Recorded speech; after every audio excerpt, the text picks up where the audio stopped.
மம்மாவுடன் எனது அனுபவங்கள் என்ற தலைப்பில் மோகினி டிடி அவர்களின் குளோபல் பக்திக்கான பகிர்வு. ஓம் சாந்தி. நான் மம்மாவுடன் இருக்கின்ற பாக்கியத்தை கொண்டிருக்கின்றேன்.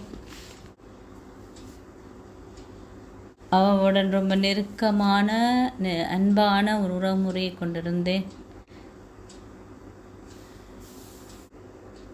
பாபா, மம்மா, தாதிமார் எங்களுடைய கள்ளம் கபடமற்ற தன்மை, எங்களுடைய தூய்மை தன்மை எல்லாவற்றையுமே நேசித்தார்கள். நம்பிக்கை, பாபாவில் இருந்த அன்பு, அது அவர்களுக்கு நெருக்கமாக எங்களை கொண்டு வருகின்ற. அப்புறம் அவர்கள் எங்களை நம்புகின்றார்கள். அவர்கள் அவருடைய பொறுப்பை எடுத்துக்கொள்வதன் மூலம் அதே நேரம் நாங்கள் பொறுப்படுத்து அந்த பணியிலே நாங்கள் அர்ப்பணமானவர்களாகவும் இருக்கும் பொழுது நிச்சயமாக அவருடைய நம்பிக்கை எங்களை இல்லாது விசுவாசம் ஏற்படுத்தப்படுகிறது. ஆகவே நான் யக்ஞகுமாரி என்ற பெயர் எனக்கு கொடுத்தார்கள். எல்லாரும் என்னை நம்பினார்கள் என்பது மிக முக்கியமான ஒரு விடயம். நாங்களும் பொறுப்பானவர்களாக இருக்க வேண்டும். அதே நேரம் அந்த பணியிலே நாங்கள் அர்ப்பணமானவர்களாக இருக்க வேண்டும். மம்மா தன்னை யக்ஞகுமாரி என்று சொல்வார்களா? அப்போ கனதாதிமார் இருந்ததால் யார் இந்த தாதி யார் இந்த தாதி என்று தான் யோசிப்பாம். தனக்கு தெரியலையாம் யார் இவங்கள் என்று சொல்லி சரியான முறையில் விளக்கம் இல்லையா. கனபேர் நாங்கள் வந்திருந்தோம் அந்த நேரத்தில் யக்கியத்தில். அப்போ யார் இந்த தாதி என்று எல்லாருமே அவர்களையும் பற்றி சிந்தித்தார்கள். ஏனெண்டா அவர்கள் நினைத்தாங்க, என்னெண்டா நாங்கள் முதல்ல யக்கியத்தில் இருந்து எங்களோட பாகத்தை நடிச்சுட்டு திருப்பி போயிட்டு பறந்து மீண்டும் தங்களோட பாகத்தை நடிக்கிறதுக்கு வந்திருக்கோம்னா உடம்பை விட்டு போயிட்டு புதுசாகவும் திருப்பி இந்த பாகத்தை நடிக்கிறதுக்கு வந்திருப்போம்னு வச்சுப்பாங்களாம். நிச்சயமாக இது ஒன்று இருக்குமாம். மம்மா ரொம்ப ஸ்மார்ட்டானவராக இருந்தார். அவருடைய திறமைகள் ரொம்ப வெளிப்புறமானது, மற்றது ரொம்ப அதிக அளவில் இருந்தது. அதே நேரம் அவர் ரொம்பவும் அழகானவராகவும் இருந்தார். பாட்டு பாடித்தார். தாதி பிரகாஷ் பண்ணி சொன்னவாவாம், நானும் மம்மா ஒரே வகுப்பில் தான் இருந்தாங்க. ஆனால் மம்மா ரொம்ப கெட்டிக்காரி என்று. மம்மா என்ற பட்டத்தை அவர் பெறுவதற்கு பாபா அவரில் என்னத்தை பார்த்தாரு? அவர் அந்த பாகத்தை ரொம்ப நன்றாக நடித்தார். 23 வயசில் அவர் அந்த பாகத்தை படித்தார். நீங்கள் மம்மாவாக இருப்பீங்கள் என்று சொன்ன உடனே அவர் அப்படியானார். தான் அவரை தான் அவர்களுக்கு அவதானித்த விடயம் என்னென்று சொன்னால், தாய் போன்ற ஒரு பராமரிப்பு உண்மையான ஞானத்தின் மூலமும் சரியான முறையில் ஞானத்தினுடைய தெளிவின் மூலமும் தான் பராமரிப்பு கொடுக்க முடியும். அம்மா முரளியை கேட்பாங்க. கேட்டுவிட்டு பாபா காஷ்மீருக்கு அல்லது கல்கத்தாவுக்கு போகிற இடத்துல அம்மா முரளி கொடுப்பாங்க. நீங்கள் பெரும்பான்மையானவர்கள் அம்மாவோட முரளியை படுத்திருப்பீங்கன்னு நினைக்கிறேன். ஏதாவது ஒரு கருத்தை எடுத்து அதை பற்றி சொல்வார். ஞானம் எங்களை மிகவும் விவேகமானவர்களாக ஆக்குகின்றது. அதுதான் எங்களை புத்திசாலிகளாக்குகின்றது.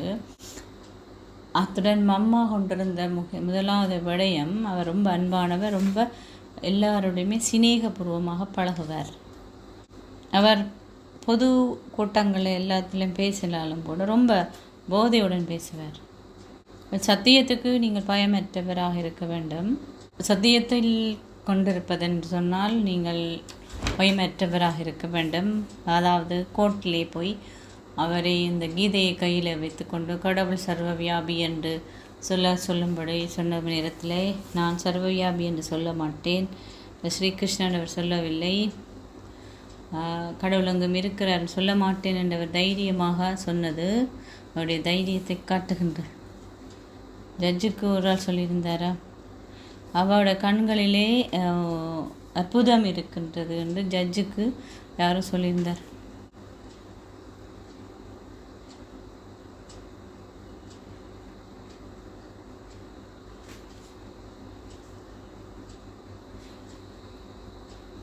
அப்போ அவருக்கு திருப்பி அந்த லோயர் கூட சொல்லிகிட்டு இருந்தா, நீங்கள் கோர்ட்ஸில் இருக்கிறீங்க, சட்டத்திட்டங்களை கடைப்பிடிக்க வேணும்னு. அவங்க தெரியும் நான் கோர்ட்டில் தான் இருக்கிறேன்னு. ஆனால் அவள் இந்த உண்மைக்கு புறம்பான ஒரு சத்தியத்தை செய்ய மாட்டேன்றதில் அவர் ரொம்ப உறுதியாக இருந்தாங்க.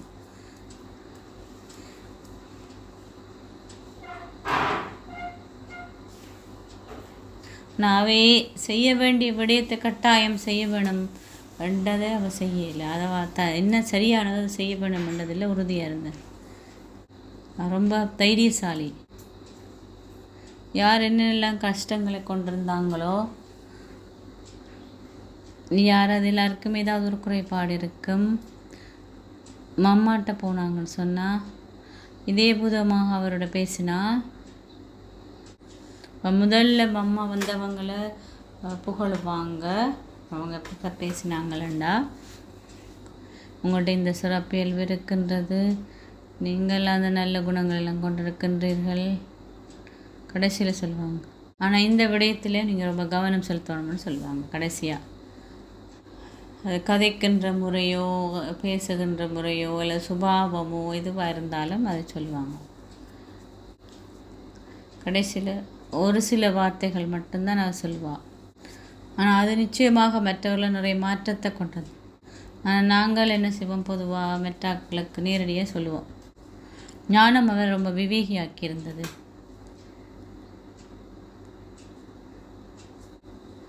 ஞானத்தை திருப்பி சொல்லும் பொழுது சொந்தமாக தாண்ட வார்த்தைகளை பயன்படுத்தவே மாட்டார்.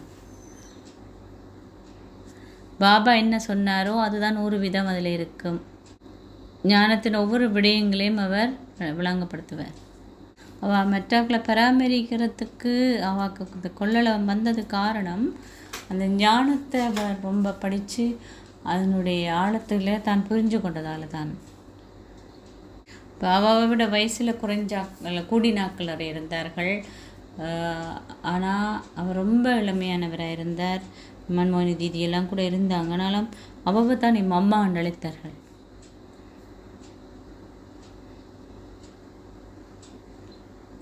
ஆனால் அவர் ரொம்ப ஆரோக்கியமானவராக தான் வந்தார் வரும் பொழுது. ஆனால் வருத்தக்கார். அவருடைய தூய்மை ரொம்ப சக்தி வாய்ந்தது. அது சகோதரர்களாக இருந்தானே யாராக இருந்தானே அடிப்படை அந்த தூய்மை ரொம்ப ஆழமாக இருந்தது. அவை எல்லாரையுமே அவ்வளோ ஆழமான தூய்மையோடு தான் பார்த்தாரு. தூய்மை ரொம்ப முக்கியம். அதே நேரம் கீழ்ப்படிவாக இருந்தார். ஆமாம் பாபா, எனக்கு டைம் வேணும், யோசித்து பார்க்க வேணும் அப்படின்லாம் சொன்னதே இல்லை.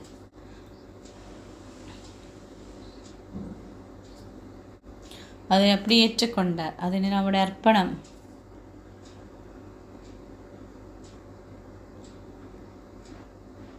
நூறு வீதம் அர்ப்பணமாக இருந்தார். என்னுடைய தண்டு அவர் எதையுமே நினைக்கல.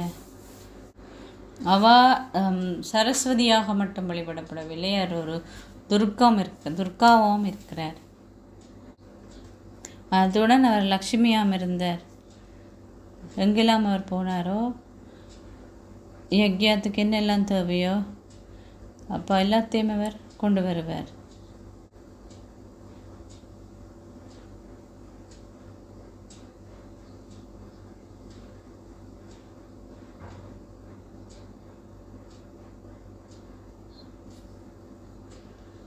ஆனால் பொதுவாக்கள் நினைப்பினம் இப்போ சொல்லுவாங்க, யக்ஞத்தால் நாங்கள் பராமரிக்கப்பட்டோம். ஆனால் மம்மா யக்ஞத்தை பராமரித்தார். மம்மாவுடைய தூய்மையான சக்தியால் எல்லாருமுக்கு முன்னால் வந்தாங்க. இரண்டாவது துர்காவாக இருந்தாங்க. நான் யக்ஞத்தை பராமரிக்கணும் தான் அவர் எப்பயும் சொன்னார். நாங்கள் யக்ஞத்தை இந்த ப்ரோக்ராம் நாங்கள் சொல்கிறோம். ஆனால் நாங்கள் என்ன செய்யணும்னு தான் அவங்க நினைச்சாங்க. மனம், சரீரம் மற்றும் அவர் ரொம்ப யோகி ஆத்மாவாக இருந்தார். நீங்கள் அதிக அளவில் யாரை நினைப்பீங்கன்னு பல தடவையில் கேட்டிருக்கிறோம்.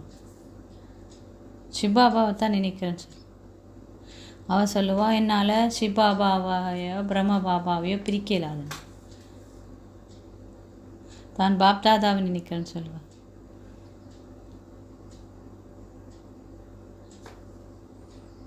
அவள் ஒரே ஒரு தரத்தான் நினைச்சா, அதாவது இந்த நினைவு, கலப்படமற்ற இந்த நினைவு.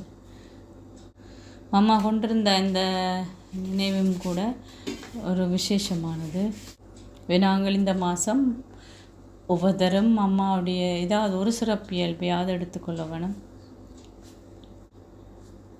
நாங்கள் நிறைய பேர் பல வகையான பாகங்களை கொண்டிருக்கிறோம். ஆனால் எல்லோருமே ஆன்மீக ஆன்மீக தாய் என்ற பாகத்தை நடிக்க வேண்டும். ஓம் சாந்தி. அந்த மோகினிவனுடைய அனுபவத்திலே சில கருத்துக்களை நீங்கள் தேர்ந்தெடுத்து அதில் சில கேள்விகள் கொடுக்கப்படுகின்றது. அதை நீங்கள் உங்களுக்குள்ளே கேட்டு பாருங்கள். நான் என்னை ஒரு ஆன்மீக தாயாக கொண்டு நிறைவேற்றுவதற்கு என்ன தூண்டுதலை மம்மாவிடமிருந்து பெற்றுக்கொள்ள முடியும்?